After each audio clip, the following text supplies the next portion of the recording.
Hello, good afternoon. Good afternoon to all my viewers here in La Caragan Bulletin. What's up, Pinas and Kapuso community? Oh, masyado naman yung filter. Okay, hello. Dumidikit yung my lips is broken.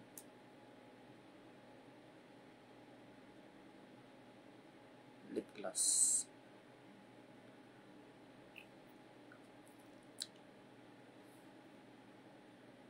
Lip gloss po to, not lipstick. Lip gloss para po magkaano yung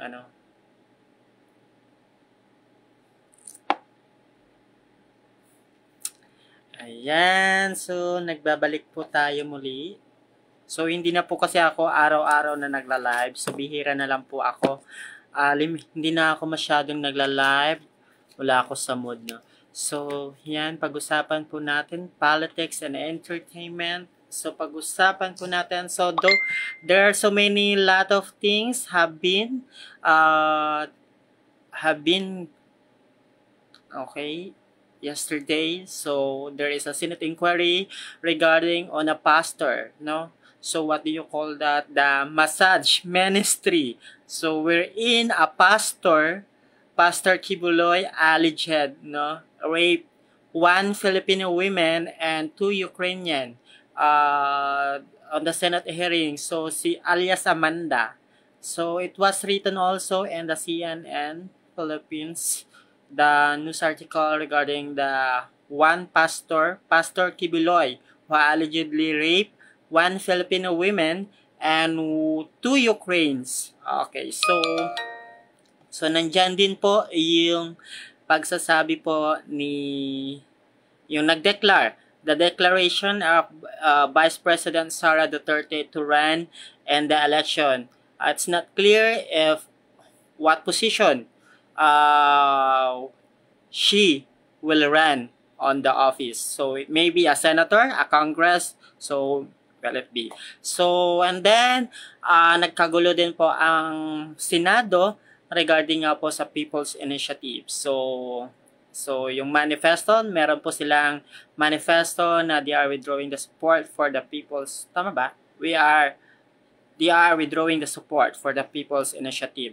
So there is also a video na exclusive video from DMA News na one of the reporter of GMA, Pia Arcangel, interviewed the President of the Republic of the Philippines, His Excellency President Ferdinand Marcos Jr. So medyo madami-daming issue ngayon. So balik po tayo sa politics and entertainment. So ano pong gusto nyong unahin po natin? Unahin po natin yung tahanang pinakamasaya versus TV5 noon time show. Yun po ba yung pag-usapan po natin? Or maybe the politics first? Comment po kayo kung ano pong gusto nyo pong unahin. I just want also to invite you to the event on Sunday, the Bagong Pilipinas Kick-Off Party. So, sabi po so basahin po natin from nag-comment po si Danmar Dayaw. Si Senator Risa may nabanggit na sa Senate slate ang kumpirmado si Kiko Bam at si Chel para sa 2025 midterm election. So maybe sa slot po nila yan, hindi natin alam kung sino po ang opposition ngayon, no? So kasi masyadong magulo ang takbo ng mga politics ngayon, hindi natin malaman kung sino yung mga opposition. So meron pong opposition from Makabayan Bloc. Meron din po opposition from PDP Laban. So ayun. Hintayin na lang ang Senate slate ni PBBM soon. So definitely politics na lang. So unahin po natin yung politics. So ang daming nangyari. Anong gusto natin yung pag-usapan doon sa politics? So wala na po yung Polvoron issue, no? Wala na po yung Polvoron issue kasi wala naman po mailabas na video na, 'di ba, sinabi nga po ng ibang group, no, mga political group, mga political bloggers na regarding sa Polvoron issue. Nasabi nga po, January 5 po ilalabas yung nasabing video, okay, that they are referring to someone else in a higher position na ilalabas po yung Polvoron video. Natapos na po ang January 5, wala naman pong nailabas na Polvoron issue. Polvoron video. So, ito lang po ay chismis. So, pag sinabi pong chismis, wala pong katotohanan, chismis lang, chika lang, para lang po may mai-content, meron lang masabi, at meron lang pong maisisi, o meron lang pong mayroon lang mapanira, no, maisira sa gustong sirain. Okay, so yun po. So wala na po yung Polvoron issue kasi wala naman po nilabas na video. Kasi kung meron man, nilabas na po, matagal na po dapat. So, regarding kay Sara Mao. So, ano po ang gusto niyo po regarding kay Sara Mao? Sabi po niya kasi, 'di ba, sa isang event ba 'yon? Tama. Yes, event pa rin tawag doon. So, sa isang event, sinabi po niya na tatakbo po siya. Pero hindi po niya kasi sinabi po doon na kung saan siya tatakbo. So, meron din po interview po si Pia Arcangel kay President Bongbong Marcos regarding on this issue. Sabi po, gusto po siguro, ang sabi po ng ating Pangulong Bongbong Marcos na gusto po makita siguro ni Vice President Sara Duterte kung gaano po kalalim pa po yung kanyang influence sa politics. So, ayon po, sabi po niya hindi na daw tatakbo ang kanyang kapatid sa pagka-mayors, 'di ba? So, meron pong issue kasing lumabas kay Polong Duterte na sa panahon ng kanyang ama na si dating Pangulong Rodrigo Roa Duterte na nakatanggap ang kanyang distrito ng 51 billion. Okay, 51 billion ang natanggap po ng kanyang distrito, no, Davao.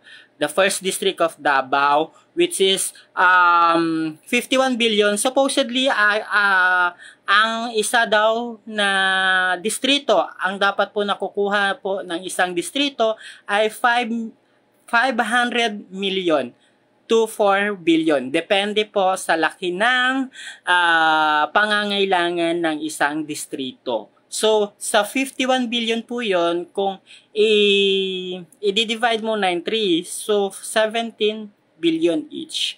So, malaki yung napunta doon sa distrito ni Pulong Duterte, no? So, yun po yung question. So, ito po ay hindi po fake news.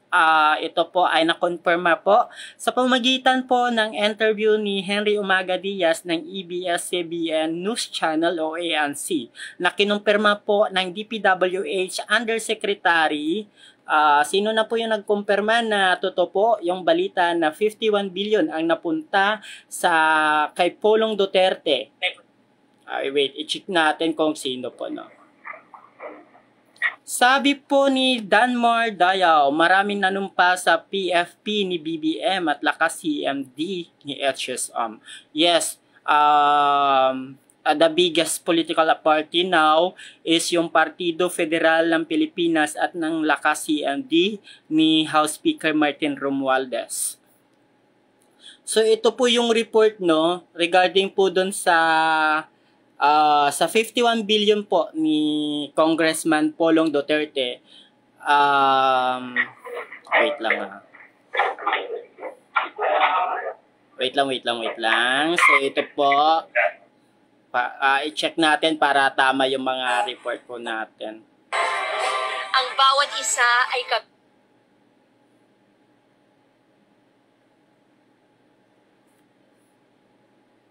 So ito po. Amounts na nabanggit ninyo. So ito po yung yung na-confirm, no, na 51 billion sa distrito ni Polong Duterte. So kinumpirma po ito ni Public Works Undersecretary Maria Catalina Cabral mula kay ABS-CBN News Correspondent Henry Umaga Diaz. 2020. Ito po yung report. 2022, base po sa National Expenditure Program ng DPWH at yung pong General Appropriations Act sa distritong ito ay tama po. At we confirm those budgets. Go says the allocation for Paulo Duterte's district is the highest in Philippine history. Unprecedented, sobra-sobra, especially for a developed country. Paano naman nabawasan ng 51 billion nga po yung na.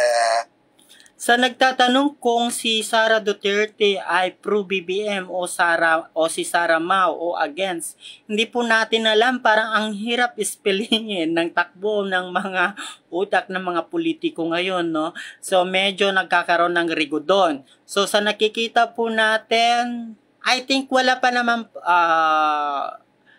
although may mga pasaring-saring, no? Like yung mga Polvoron issue, like that, may mga lumabas na talaga naman parang nakakawindang, no? Sa mga Marcos loyalists, gaya po natin, na parang, anyway, ang pag-usapan naman natin, wag na po yan. Kasi tapos na po yun, wala naman po sila na ilabas na mga Polvoron video na sa mga allegation nila na nag-session po sila. So, wala naman pong ganon. Sabi po ni Dan Mardayaw, baka si Manny Pacquiao tatakbo ulit sa Senado. Lilipat ba siya ng partido? So, hindi po natin alam kung lilipat po siya. Ang alam po natin, si Manny Pacquiao ay meron pong laban sa boxing. Okay. So, ayan po. Lakay, si Bestfield, ilaglag mo na lang kasi baka mainis ka lang sa issue ng TVJ. Wala naman po ako problem kay Bestfield. Kasi post po niya yun, he's exercising his freedom of speech, freedom of expression niya yon, page niya po yon. So, choice niyo po yon kung makinig po kayo, mag-comment kayo, o manood kayo sa kanyang mga live. Okay. So, nakita po natin yung epekto ng ratings ng tahanang pinakamasaya ng Tape Incorporated at ng GMA at ng TV5 Noon Time Show pagkatapos po ng nasabing nilabas ng Marikina Regional Trial Court ang naging desisyon po nila na pumabor po sa Noon Time Show ng TV5. So, yung ratings po ng tahanang pinakamasaya ng Tape Incorporated at ng GMA, medyo pumapangatlo po sila. So, ito po ay base sa datos ng AGB Nielsen Philippines kung saan ito yung mas pinagkakatiwalaan na ratings survey provider ng TV ratings. Sabi po ni Welly Cabrera, parang walang pambato si PBBM sa Senate. Medyo hindi pa natin po alam kung ano pong mangyayari. Medyo nagkakagulo nga po sa Senado dahil nga po sa People's Initiative. So if ever naman po, actually, hindi pa natin pwede i-discuss yan kasi hindi natin alam kung ano po yung laman ng pinapirma sa People's Initiative. Okay, sabi po ni Dan Mardayaw, mga kakamping vlogger sa YouTube, parati nila bumabatikos si PBBM. Baka susunod, may matutulad na pala sila kay Percy Lapid, din parati na sila na red tagging. Actually, wala naman pong ganun pong nangyayari, no? Wag naman po tayo manisi kung sino po yung mga responsable sa mga ganitong patayan, no? Kasi mahirap po magbintang. Hindi po basta-basta mamintang po tayo, bawal po yung ganun. Iwasan po natin yung namimintang na wala po tayong mga hawak na ebidensya po. Mahirap po ang mamintang na wala po ebidensya. Kailangan mapatunayan mo po yan bago ka magsabi po ng ganyan. Kasi mahirap po magsabi yan. So, pwede ka po makasuhan ng libel, cyber libel, mga ganon. So, iwasan po natin yung mga ganyan kung wala naman po tayong mga ebidensya. Maano yung ano ko? Yung lips ko. Hindi po to lipstick lip gloss to.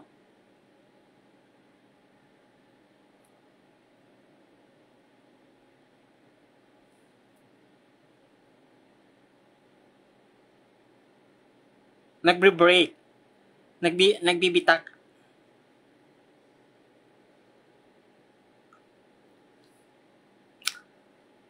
Binili ko to.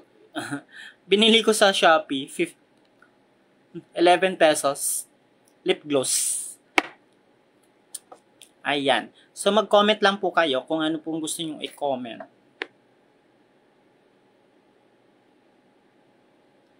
Baka si Franz Castro at Arlene Brosas tumakbo sa Senado under Makabayan Black. Baka si Nery Colmenares, baka 4-time Senate attempt. Well, lalaban sila. Kung lalaban sila, wala naman po pumipigil kung gusto po nila lumaban. Kasi it's their right, no? It's their right po na tumakbo. Wala pong pipigil po.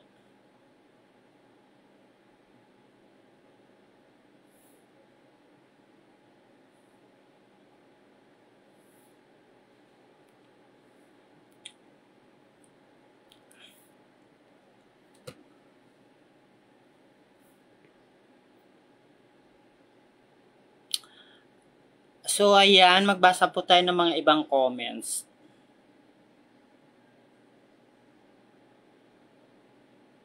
Matagal-tagal na hindi tayo nagla-live regarding sa isang non-time show, no? So, ngayon, meron po tayong time. Gusto po natin pag-usapan ang lahat ng mga dapat pag-usapan sa politics at saka entertainment. So, yan.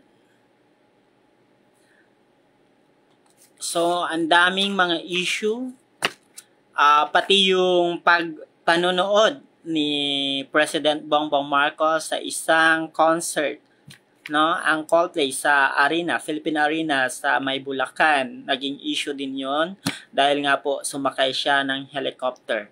So, or yung iba, sinasabi po nila na inuna pa daw po ng ating Pangulo na manood ng concert kaysa daw po sa mga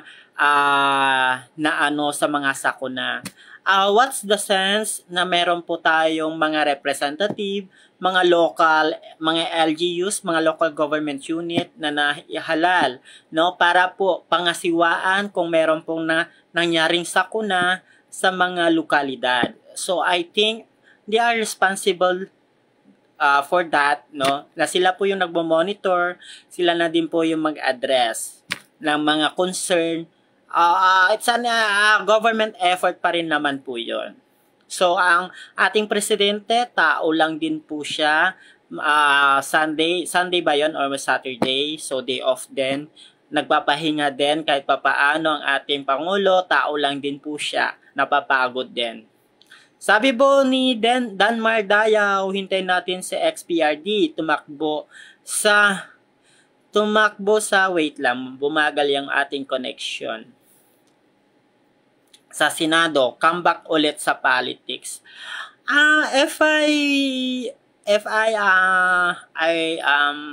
Mr. Duterte, hindi na ako tatakbo. Masyado na ako may edad para tumakbo. Para sa akin lang naman. Panggulo lang siya. For me, it's not recommendable na bumalik siya sa politics. No, si Rodrigo Roa Duterte. It's not good for me to return to politics. Matanda na po siya. Kailangan na po niya magpahinga. Diba? Kung maano nga nyo, nung presidente po siya, late evening po siya nagbo-broadcast. Ano yun? Sino yung mga viewers mo sa mga ganung oras? Late evening kung saan tulog na yung mga tao, mga ordinaryong tao, kung kailan ka mag-a-update. Diba?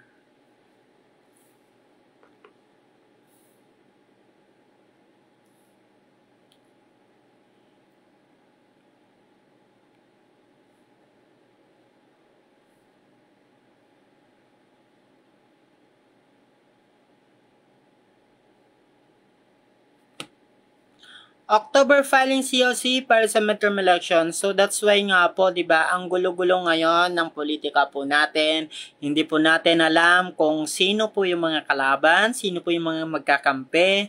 Ang hirap spellingin. Unpredictable yung mga galaw ng mga politicians. Yung mga nag-aaway ngayon, mga gusto mo, huwag na kayo tumaya. Huwag kayo tataya sa loto. Yung 433 nga lang na nanalo, hindi pa nila may imbestigahan eh. Hindi nga naipakita kung sino yun. Kahit na yung mga nakahilera lang, nakatakip daw yung mukha nila kunyari. Nasaan yung 433? At pinakita lang nila na nag-claim, like 8 people. I think 8 people lang, wala pang 10. Sino yung 433 na yun na nanalo? Hindi si Lisa. Sabi po ni Dan Mardayaw, Lakay, mag-Kali survey ka sa lugar mo. Hindi naman po reliable ang Kali survey. Hindi po reliable ang Kali survey po. Yes, hindi po siya reliable kasi kasi minsan meron ka i-interviewin pero pagdating sa botohan, iba po yung isusulat niya. Naniniwala ka sa Kali survey? Hindi. Hindi po siya reliable po. At saka pag Kali survey kasi yan, syempre nakikita niya na live, naka-video yan. Sasabihin niya, ano ba yung mo, nakita niya, kunwari ako, naka-uniforme ako ng ganitong syempre sasabihin ko yung ganitong politiko, di ba? So, I think hindi siya reliable gamitin mo yung Kali survey. Kasi, and isa pa, it's not a represent of the whole country. It's not a represent of the cluster present in a community. Diba? Unless you do it simultaneously, you do it live. You do it live, your Kali survey, live na live. So, doon ka maniwala, live po siya. So, at syempre, di ba, yung mga nagka-Kali survey, pwede naman po, alam niyo malakas dito sa area na yon. So, pwede niya interviewin lahat yon para pumanig po sa gusto niya na maging resulta. So, for me, Kali survey is not a reliable source. Sabi po, musta na kaya si Rowena Banson? Ayun, hindi ko po siya hindi ko po alam kung ano na po nangyari sa kanya. Hindi pa rin po siya makaupo-upo. Ayan po. Hindi po tayo masyado sa mga Hindi po tayo masyado nagfa-follow sa mga toxic people. So ayoko kasi ng mga katoksikan sa buhay ko. Ayan, hindi ako nagfa-follow sa mga toxic people.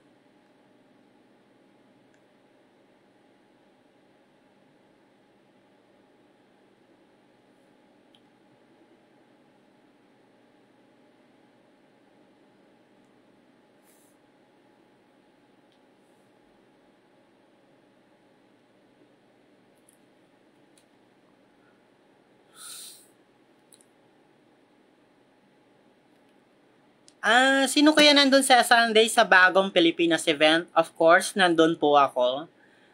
Mga pro-BBM vloggers, I think, nandun din po sila. Siyempre, to support also the President initiative, the launching of the New Philippines, Bagong Pilipinas.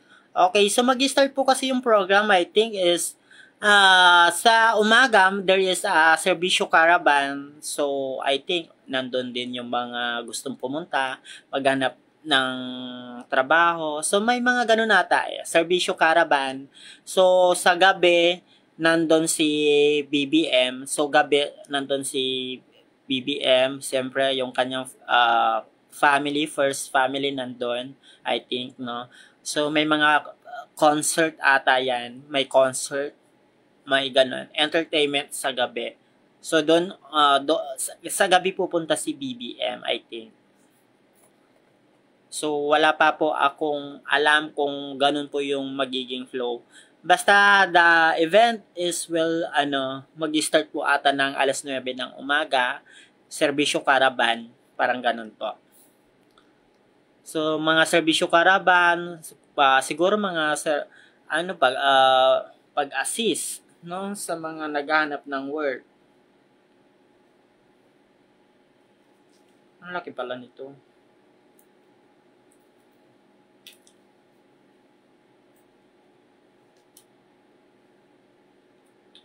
Wait lang ito.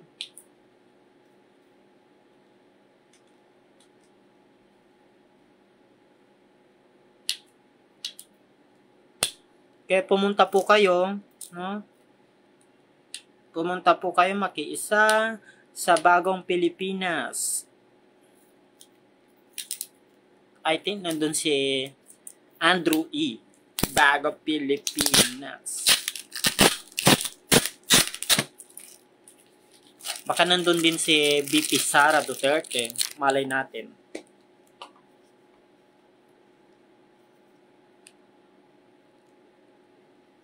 What's this? How to use this?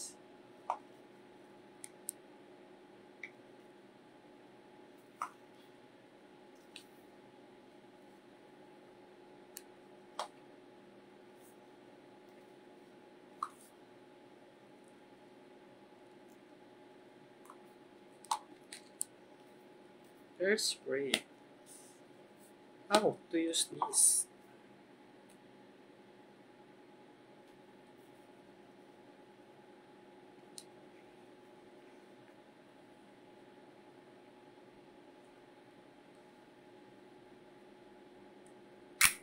Okay.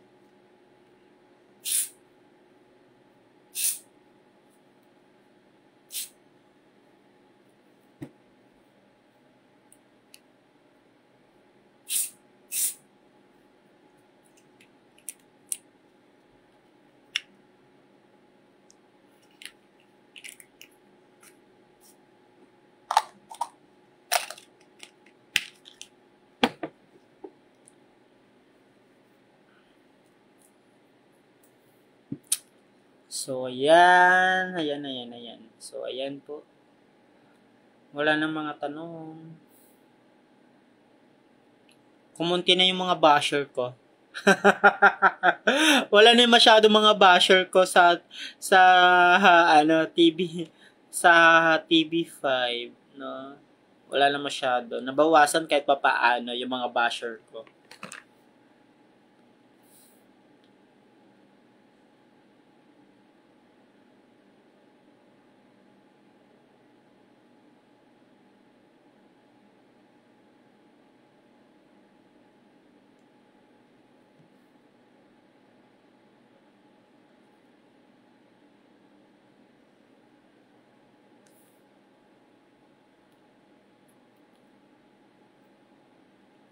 Ay, follow nyo po ako sa TikTok at Lakay Bulletin po sa ang TikTok po. And then po sa YouTube. Sa YouTube channel ko po ay Lakay Bulletin din po. Okay. Magpa-politics season na. Kana lang. Ang hirap din po sa politics. Nakakatakot. Baka mamaya bigla kang nagla-live tapos bigla kang babarilin. Huwag naman po sana. Diba? Mahirap din po yung politics.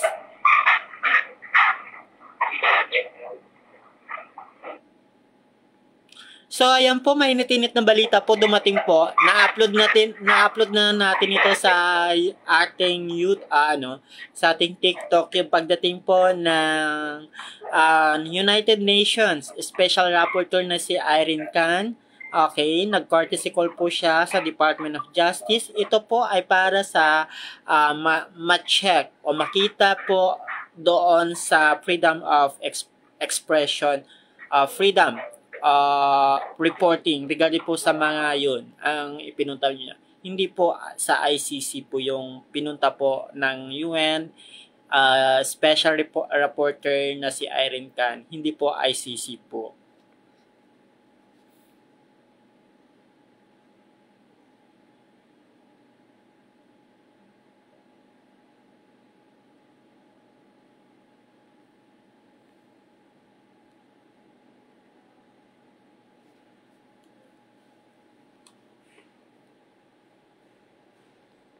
So, as of the moment, ang followers natin sa TikTok is 184. Executive lunch ba mo po si BBBM sa concert ng Coldplay? Actually, nakatayo po, standing concert po yun. Sa mga parang sa dulo na po yun eh. Parang sa dulo na po siya. Hindi pa ako nakakapasok ng Philippine Arena, hindi pa ako nakakapasok sa Bulacan. So hindi ko po alam 'yan. So yung concert na yun ay puro nakatayo ata yung mga tao. At kung makikita mo sa picture na i-publish sa mga social media, sa dulo na po yun. Kumbaga sa general admission. Parang ganun.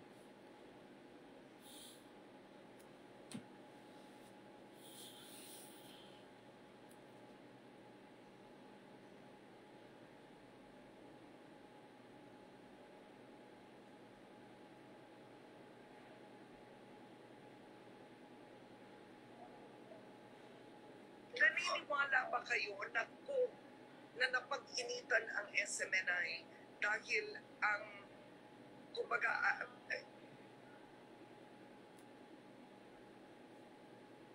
Eto panoorin natin yung sa ang pinatikos eto sa SMNI. ay si Speaker Romualdez. Naniniwala ba kayo na yun ang sanhi? Parang ganun talaga ang sanhi. So, naniniwala ka. But I believe... Do you then believe this is political in nature? Partly political. So, tama yan, political yan. But when you say about the issue of Mr. Eric Celis, he is just asking question. That is not a statement. Granting that is a statement, public officials should not be on your skin. They are subject to public criticism. And granting the statement of granting that is a statement of Mr. Eric Celis, he should be punished for that violation in case that is wrong act, not the entire franchise of SMNI. Yeah. No, and to be fair to Mr. Celis, I saw this hearing in Congress. I believe he issued a personal apology. Is that correct? That is a personal apology, but not because of his statement, but because of the result of the damage caused to the House of Representatives. Okay, all right. Let's move on. I don't have enough time, but I want to cover the two grounds because our Representative Nograles said the two grounds are stronger violations than actually that particular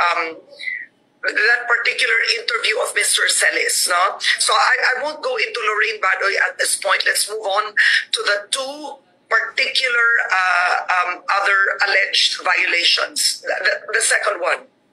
The second one is about the transfer of share without reporting to Congress. That is not correct. Because under the principle of corporation sole, there is no transfer of ownership. The head of the church, he is considered as a trustee of the property owned by the church. If there is transfer, it is not the transfer of ownership, but transfer of leadership. If you remember, Ms. Karen, if you think about the Catholic Church, granting that a radio station is owned by the Archbishop of Manila, granting na may bagong Archbishop, does it mean that the Catholic Church need to report that to the NTC? No, because the Archbishop of Manila is a corporation sole. Same also the Kingdom of Jesus Christ is a corporation sole. There is no transfer of ownership. It is just a transfer of leadership, and that's very basic under the revised corporation code. That's why I try to explain that in details or in a simple way to the House of Congress, but unfortunately, they do not want to listen to my explanation. Okay, all right, and you feel that's new, that they don't want to listen. That is my opinion, that they do not want to listen, and they don't want to listen my explanation. What is that corporation sole? Because they said I am lecturing to them something that they already know. So I presume that they already know what is the concept of corporation sole. Corporation sole is different from an ordinary corporation. Okay, number 3. All right. Number 3 violation. The 30% share offering to the public, at least 30%. We are on the process of transferring the 30%. In fact, the 30% Are you a listed company? When you say no, I'm talking, Ms. Karen, the 30% public, at least public share offering to 30%. The law didn't mention that it should be within 1 year, within 2 years, or within 25-year period of the franchise. In fact, we are on the process.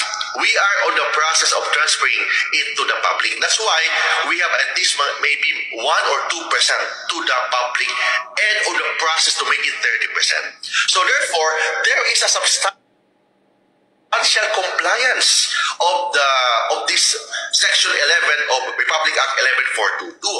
There is a presumption in good faith. So the one who alleges that we are in